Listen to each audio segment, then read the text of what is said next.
আসসালামু আলাইকুম। প্রিয় দর্শক, আজ আপনাদের আহ, যে বিষয়টা নিয়ে কথা বলবো সেটা হচ্ছে আমাদের গ্রাম বাংলার একটি হারানো ঐতিহ্য নিয়ে। ঐতিহ্য বলেন, সংস্কৃতি বলেন, যেটাই বলেন না কেন, গ্রাম বাংলায় এটা খুব পরিচিত ছিল একসময়। একসময় বলতে 15 থেকে 20 বছর আগে। বিষয়টা হচ্ছে এই যে দেখানোর চেষ্টা করি, খেজুরের গুড় এবং মুড়ি। গ্রামে যারা বাস করে তারা কিন্তু জানে যে একসময় কিন্তু এই মুড়ি, এই যে হাতে ভাজা মুড়ি এবং খেজুরের গুড়ের পাটালি, এর যে কি একটা কদর, সেটা কিন্তু যারা গ্রামে বাস করে তারা জানে। একসময় ছিল যে কেউ কারোর বাড়ি যদি যেত, তাহলে কিন্তু মানুষের আপ্যায়ন করেন না, মানুষ মানুষের বাড়ি গিয়ে সেই আপ্যায়নের প্রধান ছিল আপনার আছে এই মুড়ি এবং এই খেজুরের গুড়। খেজুরের গুড়ের যে পাটাটা দেখতে পাচ্ছেন, তখন কিন্তু আরেকটি পাটালি খুব পরিচিত ছিল, এটা হচ্ছে মুসি পাটালি নামে। যারা গ্রামে থাকছেন তারা কিন্তু এই মুসি পাটালির সাথে অনেকটা পরিচিত। এই মুসি পাটালি দেখতে কিন্তু নাইকেলের যে ছোট মুসি হয় সেরকম দেখতে, আর খেতেও কিন্তু সেই স্বাদ। যখন গ্রামের এই বিশেষ করে শীতের সময় একজন মানুষ একজনের বাড়ি যেত, সে যে কোনো কারণে যেত না কেন, তাদের যে আপ্যায়ন করা হতো, সে আপ্যায়নটা করা হতো আপনার এই মুড়ি আর এই খেজুরের গুড় দিয়ে, খেজুরের গুড়ে পাটালি দিয়ে। এই সংস্কৃতিটা কিন্তু এখন প্রায় বিলুপ্তির পথে। এখন কিন্তু সচরাচর দেখা যায় না, দেখা যাবেই বা কি করে? এই পাটালি কেজি 500 টাকা, এই একটা বিষয়। তারপরেও অতীতে যে সকল স্মৃতি ছিল সেই সমস্ত স্মৃতি কিন্তু আস্তে আস্তে একটা বিলীনের পথে। অনেকদিন ধরে ভাবছি যে এই ভিডিওটা আপনাদের সাথে আপলোড করব, তারপরেও সময় হচ্ছে না, তারপরে পাঠালেও ছিল না। কারণ এখন সচরাচর মানুষ তো, এখন সচরাচর সব জায়গায় কিন্তু খেজুরের পাটালি পাওয়া যায় না।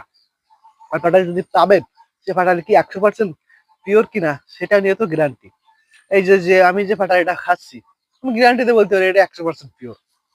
এই জন্য এর স্বাদটা এসে আমি কিন্তু যখন এই ভিডিওটা করছি সকালবেলা, আমি কিন্তু সকালবেলা ভাত খাই না। এই যে মুড়ি আর এই পাটালি, এই যে মুড়ি নিয়ে বসি, ওখানে পাটালি বসে, এই খেয়ে আজকে সকাল পার করে দেবো। আর শুধু যে আপ্যায়নের মাধ্যম ছিল মুড়ি আর পাটালি তা না। যখন একজন কৃষক মাঠে যেত তখনকার সময়, বেশি না, 15 থেকে 20 বছর আগের কথা, তখন কিন্তু কৃষকরা মাঠে যেত সকালবেলা, আপনার সবাই জানেন। তো তখন কি হতো, অত সকালে কিন্তু রান্নাটা হতো না। বাসার যে আমার মা বোনেরা থাকতো, তারা কিন্তু অত সকালে রান্না বান্নাটা করে পারতো না। তখন কি করতো জানেন? এই যে মুড়ি না আর এই যে পাটালি, এই যে লুঙ্গি আছে না, এই যে লুঙ্গি তো সবাই ছিলেন, এই যে লুঙ্গির এই যে খুঁট, এই খুঁটের ভিতরে এরকম মুড়ি দিত, আর হাতে থাকতো পাটালি। মুড়ি নিত আর এই পাটালি খেতে খেতে কিন্তু তারা মাঠে যেত। মাঠে যেত, মাঠে কাজ সেরে তারপর মাঠের কাজ সেরে তারপর বাসায় এসে তারপর কিন্তু ভাত খেতো। এগুলো আসলে যারা এখন ইয়ং জেনারেশন আছে, আমার থেকে অনেক জুনিয়র, তারা ভাবছে হয়তো বা এটা গল্প। এটা গল্প না, এটা কিন্তু ছিল। তোমাদের যারা বাপ চাচারা আছে তাদের কাছে শুনে থেকো, এই বিষয়টা কিন্তু ছিল বেশি দিন আগে না, 20 বছর আগের কথা। বেশি দিন আগের কথা বলছি না, 20 বছর আগের কথাই বলছি আমি। হয়তো বা 20 বছর পরে এসে আমি বলছি, যাদের বয়স 16-17 বছর, তারা ভাবছো এটা গল্প।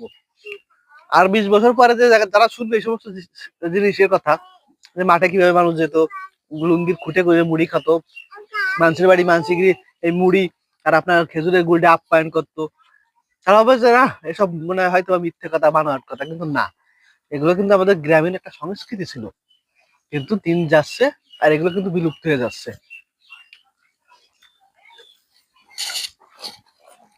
আর আপনার আছেন, আর এর যে শুধু যে আপ্যায়ন তা না, এর স্বাদও কিন্তু অসাধারণ। বুঝলেও না খেয়ে থাকেন, অবশ্যই খাবেন।